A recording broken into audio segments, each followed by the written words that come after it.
Ginian lagi deh. Begini ya, gue pastikan yang mengomentari ini ya adalah orang bayaran, ya, buzzer bayaran ya. Saya pastikan itu, ya. Sudah dapat dipastikan ini orang bayaran ya. Dan gue nggak heran karena itu adalah kerjaan mereka. Tapi yang gue heran ya, kok ada orang yang mau membayar sebegitu banyak buzzer ya hanya untuk memframing seolah-olah gue ya di sebuah stasiun TV mengatakan bahwa presiden itu adalah simbol negara. Ini yang gue heran. Apa apa sih gitu kan, urgensinya membuat framing seolah-olah yang ngomong presiden simbol negara itu gua gitu kan. Apa nggak ketemu sampai sekarang? Karena apa? Karena sangat mudah ya. Di YouTube tinggal ketik presiden simbol negara, itu akan ketahuan yang mengatakan presiden simbol negara itu adalah politisi PDIP ya. Nah kebetulan gue memang ada di acara tersebut ya, dan gue itu sekubu dengan politisi PDIP tersebut. Tapi ketika politisi PDIP itu bilang presiden simbol negara, gue juga heran gitu kan, kok presiden simbol negara. Makanya lawan debat kita langsung mempertanyakan, nah sejak kapan presiden simbol negara gitu. Jadi jelas gitu di video itu jelas ada. Makanya gue heran kok ada ya ini orang yang mau mengeluarkan uang dengan membayar segitu banyak buzzer, karena gue melihat banyak banget framing bahwa yang menyebutkan presiden simbol negara itu gue gitu kan. Apa gitu manfaatnya gitu ya, mau memindahkan yang tadinya omongan politisi PDI mau di framing menjadi omongan gua gitu kan. Apa gunanya gitu? Karena kan di YouTube banyak sekali gitu video tersebut di mana politisi PDIP itulah yang mengatakan presiden simbol negara. Gue sampai sekarang nggak ngerti ya apa tujuannya orang ngeluarin uang segitu banyak untuk membuat framing soal gue, aneh gitu gue. Ini gimana sih? Katanya nyatanya benar. Tapi Anda bertanya SMK gimana, yang lain gimana gitu. Berarti kan belum nyatanya benar kan kalau Anda masih bertanya. Goblok banget sih ya. Nggak, udah ya, gue jawab ya. SMK gimana ya? SMK ya silakan aja, karena itu kan perusahaan swasta ya. Anda tanya ke SMK gitu, karena saya bukan direkturnya SMK ya. Jadi saya nggak bisa menjelaskan pertanyaan Anda gitu. Terus investor IKN gimana? Investor IKN ada, tinggal lihat di internet tuh sudah berapa investor dari IKN ya. Dan sampai sekarang IKN masih berjalan dengan baik, progresnya juga berjalan dengan baik kan, nggak ada kendala. Jadi ya rajin-rajin aja cek gitu, jangan males terus nanya gitu. Terus lapangan kerja gimana? Ya lapangan kerja sampai sekarang masih ada kan, setiap saat masih ada yang buka usaha sehingga membuka lapangan kerja. Setiap saat masih ada orang yang melamar kerja dan diterima. Setiap saat masih ada perusahaan yang menerima pekerja baru gitu kan. Jadi apa yang mau masalahkan dan mau ditanyakan tuh apa sebenarnya gitu. Kadang-kadang gue juga agak-agak bingung sama orang-orang kayak begini. Nyatanya benar, katanya kan nyatanya benar, tapi kok masih nanya, gimana sih? Udah ya. Ya sebenarnya sama aja ya. Harga dulu dengan harga sekarang ya sebenarnya sama aja kan, itu kan ada inflasi dan segala macam lah. Jadi kalau rokok ya zaman dulu 1.500 gitu, sekarang jadi 30.000, ya sebenarnya sama aja ya gitu kan. 1.500 zaman dulu itu ya mungkin rata-rata 25 sampai 30.000 hari ini gitu. Jadi sama, kalau kita ngelihat 1.500 hari ini untuk beli rokok, Pak, tentu kita bilang murah kan. Tapi di zaman dulu ya sama lah dengan 25.000 dan 30.000 gitu. Nah, masalahnya bukan itu. Masalahnya adalah sekarang daya beli. Ya, zaman Pak Harto dulu orang ya, kita contohin aja rokok ya. Orang para perokok itu kebanyakan beli rokok ketengan. Makanya kenapa zaman dulu itu laku yang namanya rokok ketengan kan, sampai sekarang masih ada. Nah, cuma yang membedakan adalah kalau zaman dulu pembeli rokok ketengan sangat banyak gitu kan. Kalau sekarang ada para pembeli rokok ketengan ada, tapi tidak sebanyak zaman dahulu gitu, zaman Pak Harto. Nah, itu kan menandakan ada semakin lama kemampuan negara semakin baik, pengelolaan negara semakin baik ya dari tahun ke tahun, yang berimbas pada daya beli masyarakat yang lebih baik daripada zaman dahulu gitu. Nah, memang akhirnya, tapi ya ada beberapa orang ya di zaman sekarang yang memang mungkin malas gitu kan, dan kerjaannya hanya mau santai tapi bermimpi uang besar, itu akhirnya frustasi dan menyalahkan pemerintah, bahkan membangga-banggakan pemerintah yang Orde Baru misalnya gitu kan, seolah-olah lebih baik daripada pemerintah zaman sekarang. Nah, itu adalah orang-orang frustasi dalam hidupnya yang akhirnya menumpahkan kekesalannya dengan menuding pemerintah begini dan begitu. Itu sih. Begini, kasus Hasto itu ya, dugaan tindak pidana yang dilakukan oleh Hasto itu sama ya seperti dugaan-dugaan tindak pidana yang dilakukan oleh masyarakat pada umumnya yang lain gitu ya. Misalnya ada penipuan di sebuah perusahaan gitu kan. Lalu ada misalnya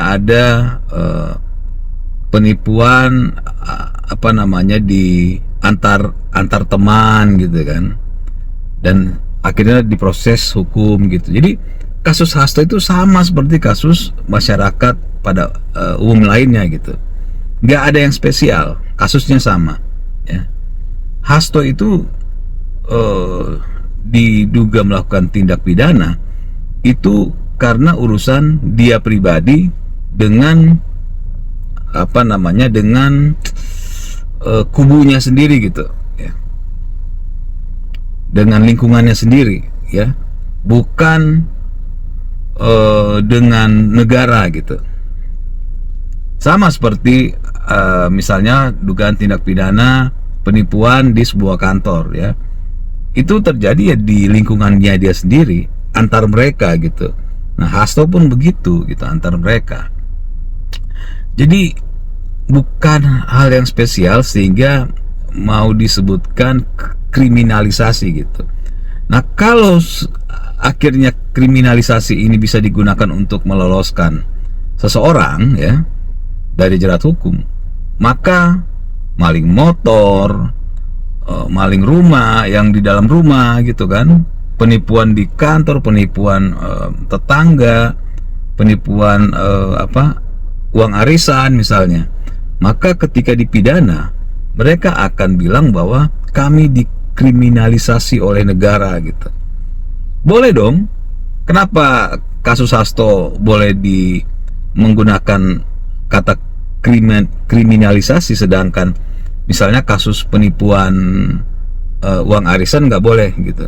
Padahal derajatnya sama, kasus dugaan yang tindak pidana Hasto ya dengan kasus dugaan misalnya penipuan uang arisan, itu levelnya sama gitu, levelnya sama, jadi nggak ada bedanya, nggak ada urusan dengan negara. Jadi kalau Hasto boleh menggunakan kata kriminalisasi, maka maling motor yang sudah terbukti bisa mengatakan kami dikriminalisasi gitu. Ngerti ya? Anda kan bertanya dan minta saya menjawab dengan sebenar-benarnya ya. Apakah ya, saya baca nih, hukum di Indonesia sudah dijalankan dengan baik dan benar sesuai dengan Pancasila dan Undang-Undang Dasar 45 ya. Maka saya akan menjawab dengan sebenar-benarnya ya. Saya menjawab bahwa kalau pertanyaan Anda ini, maka jawabannya sudah dapat dipastikan subjektif ya.